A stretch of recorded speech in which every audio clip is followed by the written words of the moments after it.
ஓம் ஸ்ரீராம், ஜெய் ஸ்ரீராம். இதில் வந்து ஒரு சஸ்வத புக்கிலேருந்து ஒரு நீதி ஒன்று சொல்கிறாங்க. இப்போது வந்துட்டு என்னென்னா, நமக்கு நம்ம வாழ்க்கையில் நமக்கு உண்டாகக்கூடிய எந்த ஒரு உணவுகளுக்குமே நம்ம அது வந்து நமக்கு தான் நம்ம வந்துட்டு நம்ம நினைக்கிறதுனால தான் நம்ம வந்து அதிகப்படியான ஒரு எந்த ஒரு நிலைக்குமே நம்ம போகிறோம் இல்லையா? அந்த மாதிரி இல்லாமல் இப்போ நீங்கள் வந்துட்டு ஒரு ரொம்ப சந்தோஷமாக இருக்கீங்கன்னு வச்சுக்கோங்களேன். அந்த சந்தோஷத்தை நீங்கள் முதல்ல நீங்கள் வணங்கக்கூடிய கடவுள் இல்லை உங்களுடைய குருமார் எங்களுக்கு நீங்கள் வந்துட்டு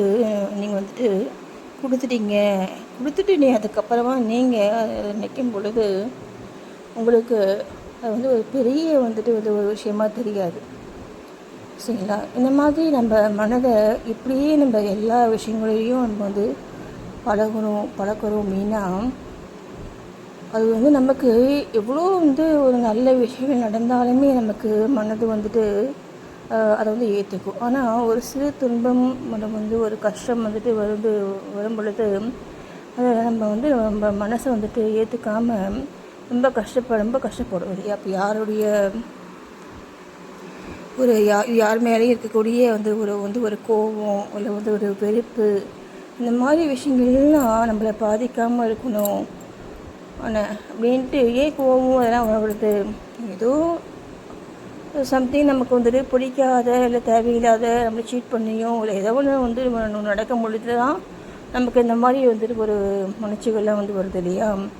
இப்போது இந்த மாதிரி இந்த எண்ணங்கள் நமக்கு ஒரு பெரிய பாதிப்பு உண்டாக்காமல் இருக்கணும்னா நம்ம மனதில் உண்டாகக்கூடிய எந்த விதமான எண்ணங்களுக்கும் நம்ம முதல்ல அந்த எண்ணத்தை நம்முடைய கடவுளை நோக்கி நம்ம கொடுத்துடணும். நம்ம வணங்குற கடவுளை நோக்கி நம்ம அந்த எண்ணங்கள் நம்ம செலுத்துகிறோம் அப்படின்னா, இது எனக்கு வந்ததில்லை, இது உனக்கு வந்தது, புரியுதுங்களா? அந்த மாதிரி நம்ம நினைக்கும் பொழுது நமக்கு ரொம்ப ஒரு பெரிய பாதிப்பு உண்டாகுது.